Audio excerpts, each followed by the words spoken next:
రేపు బుధవారం రోజున మర్చిపోకుండా రూ. 5 బిల్లను ఈ ప్రదేశంలో పెడితే చాలండి. అద్భుతమైన ఫలితాలు వస్తాయి. మీ జీవితం మారిపోతుంది. మీరు పట్టిందల్లా బంగారం అవుతుందన్నమాట. తెల్లవారేసరికి కూడ్లు ఉచ్చిపడి మీ కష్టాలన్నీ కూడా పోతాయన్నమాట.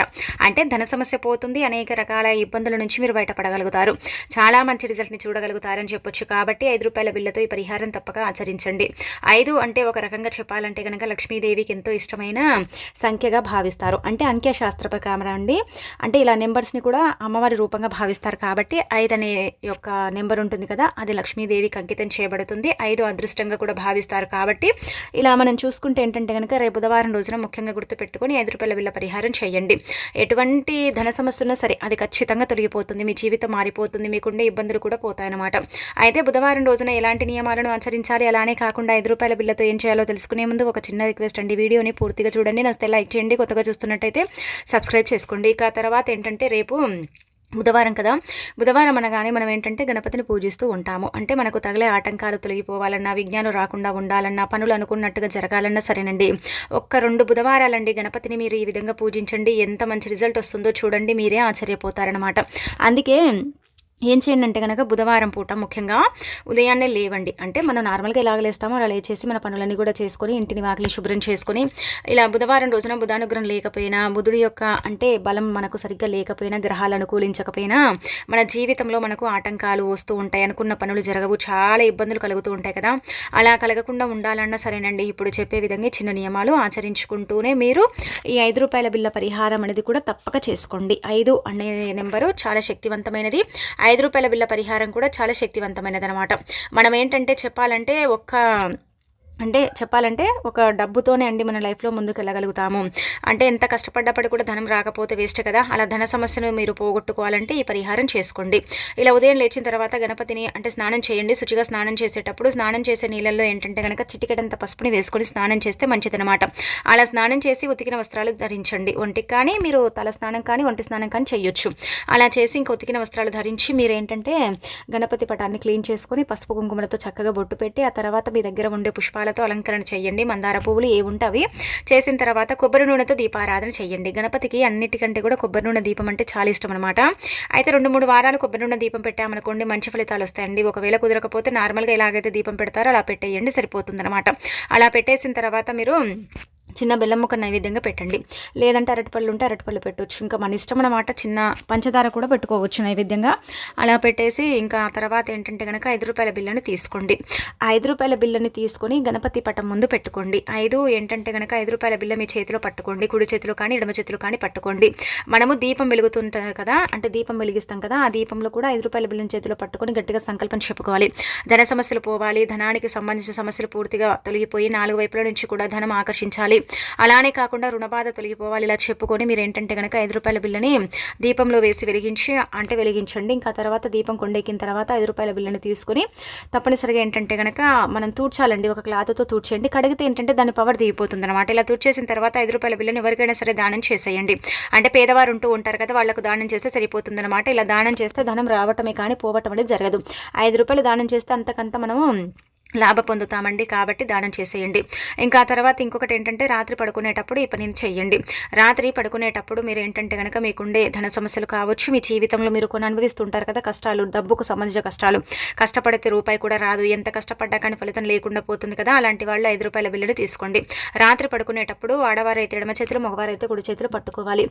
రూ. 5 బిల్ల చాలా చాలా శక్తివంతమైనది, చాలా పవర్ని కలిగి ఉంటుంది. రూ. 5తో చేసుకునే పరిహారాలన్నీ కూడా మనకు సిద్ధిస్తాయన్నమాట. అందుకే ఇలా తీసేసుకుని రాత్రి పడుకునేటప్పుడు వాటిని ఏంటంటే కనుక ఇలా పట్టుకొని చేతిలో పిడికిలు బిగించి చక్కగా ముందుగా ఇష్టదైవం ఎవరైతే ఉంటారో వాళ్ళని తలుచుకోండి. లేదంటే గణపతి అయితే గణపతినే తలుచుకోండి.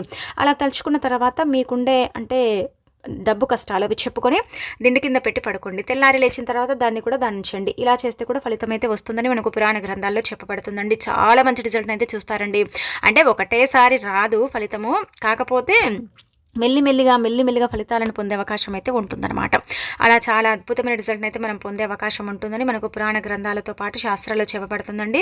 అందుకే రూ. 5 బిల్లతో ఈ పరిహారం అనేది చెయ్యండి. ఎప్పుడైతే దిండి కింద పెట్టుకుంటామో అప్పుడు మనకేంటంటే కనుక కొన్ని రకాల ఇబ్బందులు, బాధలు, సమస్యలు పోయే అవకాశాలు ఉంటాయి. చాలా అద్భుతమైన ఫలితాలను కూడా మనం మన కళ్ళతో చూస్తామన్నమాట. డబ్బు పరిహారాలు చేసుకుంటే అవి తప్పక సిద్ధిస్తాయి. చాలా వరకు కూడా ఏంటంటే కనుక అవి మనకు ఫలిస్తాయి అన్నమాట. ఫలితం రాదని మనం అనుకుంటాం కానీ ఫలితం తప్పకుండా వస్తుందండి. మార్పుని మనమే మన కళ్ళతో చూస్తాం. చూస్తామన్నమాట. ఒక బుధవారం చేసాం మాకు బాగానే ఉందంటే రెండో బుధవారం కూడా ఆటోమేటిక్గా మనం చేసుకోవచ్చు. అలా చేసేసి కూడా ఏంటంటే రిజల్ట్ని పొందొచ్చు అనమాట. అలా చేయటం వల్ల కూడా ఫలితాలు అయితే అధికంగానే ఉంటాయని మనకు ఇలా పురాణ గ్రంథాల్లో చెప్పబడుతుందన్నమాట. ఇంకా దానికి తోడు ఏంటంటే కనుక ఇది ఎవరైనా చేయొచ్చు, వీళ్ళే చేయాలి వాళ్ళే చేయాలని కాదు, ఎవరు చేసుకున్నా కానీ ఫలితం వస్తుంది. ఒక 2-3 బుధవారాలు చేసేసి ఇంకా రిజల్ట్ పొందండి. ఆ తర్వాత రేపు బుధవారం రోజున ఏంటంటే గుర్తుపెట్టుకోండి, ఇప్పుడు చెప్పే విధంగా ఇంకొక చిన్న పరిహారం చేసుకోండి. ఇది కూడా చాలా చక్కగా అద్భుతంగా ఉపయోగపడుతుంది. ఈ పరిహారం కూడా మీకు తప్పకుండా సిద్ధిస్తుందన్నమాట. అంటే అద్భుతమైన రిజల్ట్ని తెచ్చిపెడుతుందని చెప్పొచ్చు. అలానే కాకుండా రేపు బుధవారం రోజున ఏంటంటేనండి మనం ఇంట్లో నుంచి బయటికి వెళ్ళేటప్పుడు, ఏదైనా ముఖ్యమైన పని కోసం వెళ్ళేటప్పుడు, అలానే కాకుండా మనకు ఏదైనా పని జరగదని డౌట్ ఉంటూ ఉంటుంది, సందేహపడుతూ ఉంటాం కదా. అలాంటి వాళ్ళు ఏం చేయండి అంటే కనుక ముఖ్యంగా ఇంట్లో నుంచి బయటికి వెళ్ళేటప్పుడు గణపతి పటాన్ని తాకి వెళ్ళండి. అలానే కాకుండా ఓం గం గణపతి నమః అనుకుంటూ వెళ్ళండి. అలా వెళితే మంచి ఫలితాలు అయితే వస్తాయండి.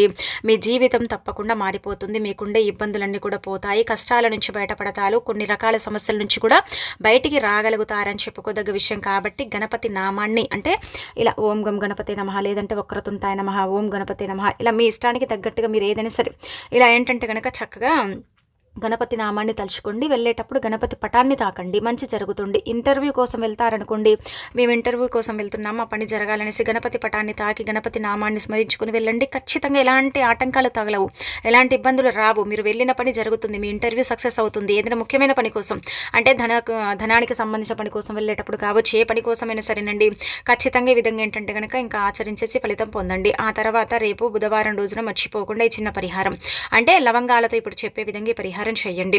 లవంగాలకు అతీత శక్తి ఉంటుంది. లవంగాలు ఏంటంటే కనుక అనేక రకాల సమస్యల నుంచి మనని బయటపడేస్తాయి. ఆర్థికంగా కూడా మనకు బాగా కలిసి వచ్చేలాగా చేస్తాయి. లవంగాలతో చేసుకునే పరిహారాలన్నీ కూడా మనకు ఫలిస్తాయని శాస్త్రాల్లో వివరంగా చెప్పబడుతుంది. కాబట్టి లవంగాలతో ఏంటంటే కనుక ఈ పరిహారం చేయండి. రాత్రికి మనం పడుకుంటే చెడు కళలు వస్తూ ఉంటాయి. కళల్లో మనం ఏదేదో చూస్తూ ఉంటాం. భయంకరంగా కళలు మనని ఇబ్బంది పెడుతూ ఉంటాయి. కళలు వచ్చినప్పుడు ఏంటంటే మనం ఉలిక్కి పడుతూ ఉంటాం కదండి. ఈ కళలు ఎందుకు ఇలా వస్తున్నాయి, ఈ కళల వల్ల ఎందుకు ఇలా జరుగుతుందని మనం బాధపడుతూ ఉంటాం కదా. అయితే అలాంటి వాళ్ళు ఏం చేయండి అంటే కనుక ఆ కళలు, చెడు కళలు రాకుండా కళలు అంటే మంచి కళలు వచ్చేలాగా, కొంతమందికి కళలు వస్తే భయం అవుతుంది, అవి నిజమవుతాయేమో, ఆ కళల వల్ల మేము చాలా ఇబ్బంది పడిపోతామేమో, బాధపడతామేమో అన్నట్టుగా ఏంటంటే కనుక డైనమాల పడిపోతూ ఉంటారు కదా. అలాంటి వాళ్ళు కూడా గుర్తుపెట్టుకొని ఈ పరిహారం చేయండి. లవంగాలే కదా అనుకోకండి, పురాణాల ప్రకారం అంటే తంత్రశాస్త్ర ప్రకారం ఏంటంటే కనుక ఈ లవంగాల పరిహారము కళల్ని ఏంటంటే కనుక ఆపుతుందన్నమాట. అంటే కళలు రాకుండా చేయటానికి ఈ లవంగాల పరిహారం అనేది మనకు అనుకూలిస్తుంది. కాబట్టి లవంగాలతో చేసుకునే పరిహారాలన్నీ కూడా మనకు తప్పకుండా పనిచేస్తాయండి. ఎంత మంచి ఫలితాలను తెచ్చిపెడతాయంటే కనుక అంత మంచి ఫలితాలను ఇస్తాయన్నమాట. అందుకే ఒక 2 లవంగాలను తీసుకోండి, వాటికి పువ్వు ఉండేలాగా చూసుకోండి. అంటే పువ్వు అంటే పైన పువ్వు ఉంటుంది కదా, అది ఉండాలన్నమాట. అది లేకపోతే పరిహారానికి ఆ లవంగం పనిచేయదని అర్థం. పువ్వు ఉంటే ఏమవుతుందంటే మనం చేసుకున్న పరిహారం తప్పక మనకు పనిచేస్తుంది, అది సిద్ధిస్తుంది. మనం ఏ పరిహారం చేసిన లవంగాలతో మనకు పనిచేయటంతో పాటు ఆ పని ఏంటంటే కనుక మనకు సిద్ధిస్తుంది అనమాట. అందుకే ఇలా 2 లవంగాలను తీసుకొని చక్కగా కళలు రాకూడదు. కళల్లో ఏంటంటే కనుక ఏదేదో కనిపిస్తూ ఉంటుంది. కళల్లో మనకు భయంకరంగా వస్తూ ఉంటుంది. ఎవరో మీద కూర్చున్నట్టు ఏదో అంటే మనకు అంటే చాలా వరకు కూడా ఇబ్బందికరంగా ఉంటుంది, బాధాకరంగా ఉంటుంది. కొంతమందికి కళలు వచ్చిన తర్వాత విపరీతంగా బాడీ పెయిన్స్ ఉంటూ ఉంటాయి, బాధపడుతూ ఉంటారు కదా. అలాంటి వాళ్ళు ఇలా 2 లవంగాలను తీసుకుని చేతిలో పట్టుకొని ఆ తర్వాత ఇంకా సంకల్పం చెప్పుకొని దిండు కింద పెట్టి పడుకొని తెల్లారి లేచిన తర్వాత ఆ లవంగాలు ఉంటాయి కదా, వాటిని ఏంటంటే కనుక ఏదైనా ఒక చెట్టు మొదట్లో పడేయండి. అంటే ఏ చెట్టు మొదట్లైనా సరే వేయొచ్చు. లేదు చెట్టు మొదట్లో వేసే వీలు లేకపోతే మీ ఇంటికి కొంచెం దూరంగా కావచ్చు, మీ ఇంట్లోనే తొక్కని ప్రదేశంలో ఇంకా గోతిని తీసి ఆ గోతిలో కూడా వేయొచ్చు అనమాట. అలా కూడా మనకు బాగానే ఫలితం వస్తుందండి. కళలకు ఏంటంటే కనుక చెక్ పెట్టడానికి, కళల నుంచి మన విముక్తి కలిగించుకోవటానికి, కళలు అనేవి రాకుండా ఉండటానికి, ఆ కళలు వచ్చినా కానీ అవి నిజం అవ్వకుండా ఉండటానికి, ముఖ్యంగా భయంకరమైన కళలు అనేవి రాకుండా ఉండటానికి ఈ పరిహారం అనేది మనకు సిద్ధిస్తుందని శాస్త్రంలో వివరంగా చెప్పబడుతుందన్నమాట. అందుకే ఈ విధంగా ఆచరించేసి రిజల్ట్ అనేది పొందండి. తప్పకుండా మార్పు అనేది మీరే మీ కళ్ళతో చూసి షాక్ అయిపోతారనమాట. బుధవారం పూట చేయండి, కళలు తగ్గిపోతాయి. కళలు ఏంటంటే కనుక తగ్గటం మీరే మీ కళ్ళతో చూస్తారు. మెల్లిమెల్లిగా తగ్గుతాయి, ఒకటేసారి తగ్గుతాయని చెప్పట్లేదు, కానీ మెల్లిమెల్లిగా కళలు అనేవి ఏంటంటే కనుక తగ్గిపోవటానికైతే అవకాశం ఉంటుందన్నమాట. ఇలా అంకెశాస్త్ర ప్రకారం ఏంటంటే కనుక కళలు కొన్ని భయంకరంగా ఉంటాయి. అవి వచ్చినప్పుడు ఏంటంటే మానవుడు ఒకటేసారి అంటే ఉలిక్కి పడటం అనేది జరుగుతుంది. కొంతమందికి కళలు వస్తే అవి నిజంగా నిజమవుతాయి అనమాట. ఏదైనా చెడు కళ వచ్చిందనుకో అనుకోండి, అది నిజమవుతుందేమో అని మన మైండ్ అంతా కూడా ఇంకా అదే ఉంటుంది కదా, డిస్టర్బ్ అవుతూ ఉంటుంది కదా. అలా కూడా కాకుండా చేసుకోవటానికి ఈ పరిహారం అనేది మనకు సిద్ధిస్తుందన్నమాట. చాలా మంచి అంటే ఫలితాలను ఇచ్చే పరిహారం అండి. లవంగాలే కదా అనుకోకండి, లవంగాలు మనకు ప్రకృతి నుంచి లభించినప్పటికీ కూడా వీటిలో అతీత శక్తి దాగుంటుంది. వీటి వల్ల మనకు తప్పకుండా మేలు చేకూరుతుందని కూడా మనకు శాస్త్రంలో వివరంగా చెప్పబడుతుందన్నమాట. లవంగాలతో పరిహారాలు చేసేసి చాలామంది చాలా ఫలితాలను పొందుతారు.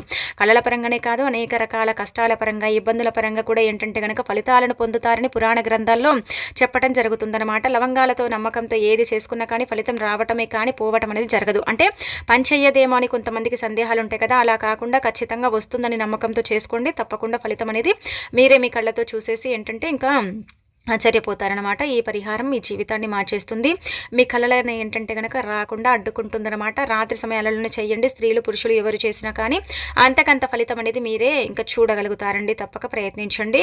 సమయం సందర్భం అంటూ ఏమీ లేదు. రాత్రి బుధవారం రోజు మాత్రమే చేయాలి. 5 కానీ 3 కానీ బుధవారాలు చేస్తే సరిపోతుంది.